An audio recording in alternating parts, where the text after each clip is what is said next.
سر public importance پہ بات کریں گے نا. جی سر چھوٹے سے میرے ایشوز ہیں پبلک میں.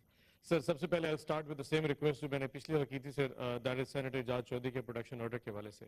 I know your position sir, I know your circumstances but ہم بھی سر اپنی ریکویسٹ کرتے رہیں گے سر. آخری فیئر ویل سیشن ہے, if it is possible آپ پلیز اعجاز صاحب کا پروڈکشن آرڈر جاری کریں. میں نے پچھلی دفعہ تمام ایوان سے انکلوڈنگ دی ٹریڈی بینچز سے بھی سائن کروا کے آپ کو ریکویزیشن دی تھی. سو اگر ہو سکے نیکسٹ ویک ہمارا آخری ویک ہونے والا ہے تو پریزیڈنشیل الیکشن سے پہلے اگر ہو سکے تو ان کے پروڈکشن آرڈر جاری کر دیجیے گا سر. That is number 1. دوسرا سر آپ کو یاد ہوگا اس ڈے کو ہم نے ایک چھوٹا سا پروٹیسٹ کیا تھا, that was for the P T I women جی, جن کے خلاف وہ جو لیگل کیسز چل رہے ہیں سر, اس پہ چھوٹی سی بات کرنا چاہوں گا سر.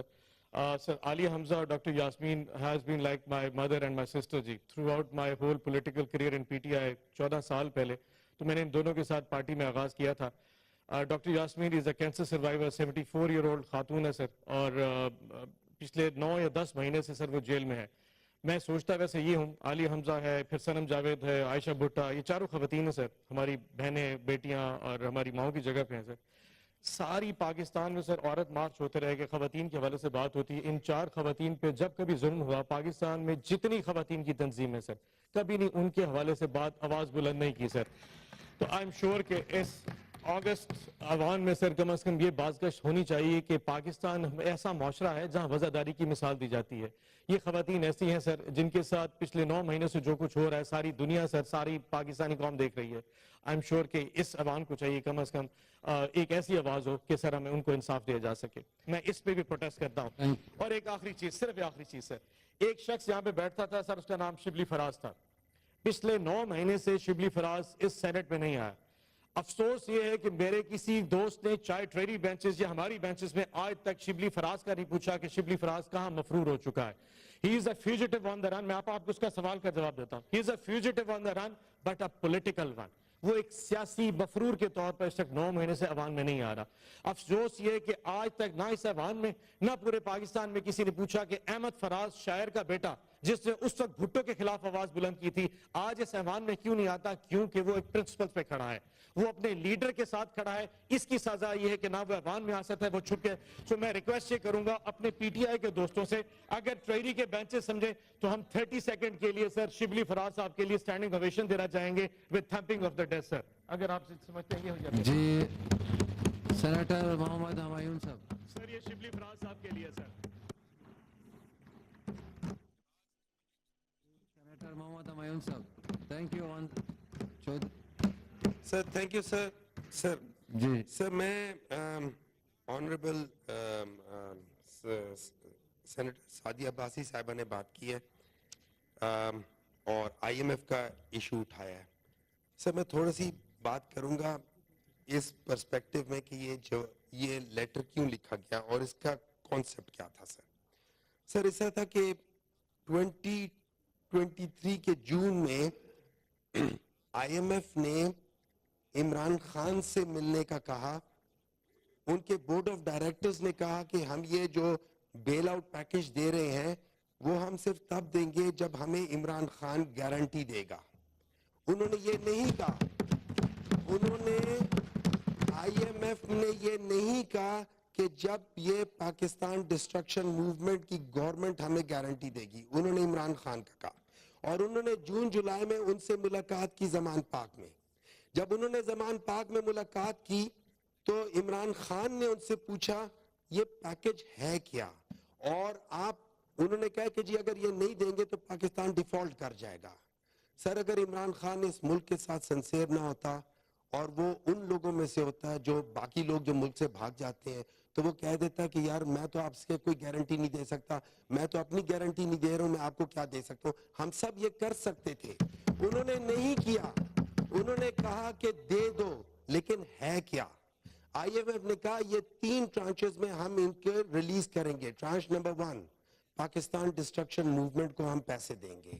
ٹرانچ نمبر 2 جو ہم دیں گے وہ ہم کیئر ٹیکر یا ٹیک کیئر گورنمنٹ کو دیں گے, اور ٹرانچ نمبر 3 جو نیکسٹ الیکٹڈ گورنمنٹ آئے گی اس کو دیں گے. اچھا سر یہ یاد رکھیں. تو عمران خان نے پوچھا کہ کیا آپ کو پتہ ہے کہ الیکشنز ہوں گے. انہوں نے کہا ہمیں گورنمنٹ نے کہا ہے کہ نومبر میں الیکشنز ہو جائیں گے اور اس کے بعد جو بھی فری اینڈ فیئر الیکشنز کے بعد جو بھی گورنمنٹ آئے گی مینڈیٹ کے ساتھ ان کو ہم دیں گے. تو عمران خان نے اس میں لکھا ہوا تھا کہ ان سے کہا تھا کہ آر یو شیور کہ وہ بھی ہو جائے گا کہ نہیں ہو جائے گا. لیکن اینی وے نومبر میں ان لوگوں نے پھر ملاقات کرنے کی کوشش کی, لیکن اس وقت عمران خان ان لوگوں نے اس کو قیدی نمبر 804 بنا دیا تھا, اور اس سے obviously ملاقات تو ہو نہیں سکتی تھی. تو پھر ہمارے گوہر صاحب سے ملاقات ہوئی, اور یہ یاد رکھیے کہ نومبر میں ملاقات ہوئی اور گوہر صاحب نے کہا کہ یہ تو ابھی تو وہ نہیں ہے, جو ٹرانچ دینی چاہیے تھی دسمبر میں وہ نہیں ریلیز ہوئی کیونکہ پاکستان تحریک انصاف نے کوئی کمٹمنٹ نہیں کی. پھر اس کے بعد پاکستان تحریک انصاف نے کہا کہ ٹھیک ہے, اور تب کہیں جا کے جنوری میں ہوئی. ہم نے صرف ان کو یہ یاد دلانا تھا کہ آپ نے کہا تھا کہ ہم اس گورنمنٹ کو دیں گے جس کے پاس مینڈیٹ ہے.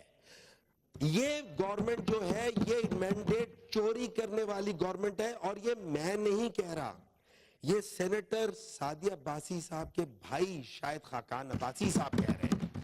یہ میں نہیں کہہ رہا, یہ مصطفیٰ نواز کھوکر جو کہ ہمارے اس کے ممبر تھے وہ کہہ رہے ہیں. یہ میں نہیں کہہ رہا, یہ پاکستان مسلم لیگ نون کے جاوید لطیف صاحب کہہ رہے ہیں. یہ میں نہیں کہہ رہا, یہ نثار چیمہ صاحب کہہ رہے ہیں کہ بجائے اس کے کہ میں یہ چوری کے مینڈیٹ سے ہار بہتر ہے. مجھے سمجھ نہیں آتی کہ کل اس جگہ پہ جو لوگ اوتھ لے رہے تھے چوری کے مینڈیٹ پہ, وہ کس بات کی اوتھ لے رہے تھے؟ وہ اس بات کی اوتھ لے رہے تھے کہ ہاں میں فلانا فلانا فلانا اوتھ لیتا ہوں کہ میں چوری کے مینڈیٹ. سر بات یہ ہے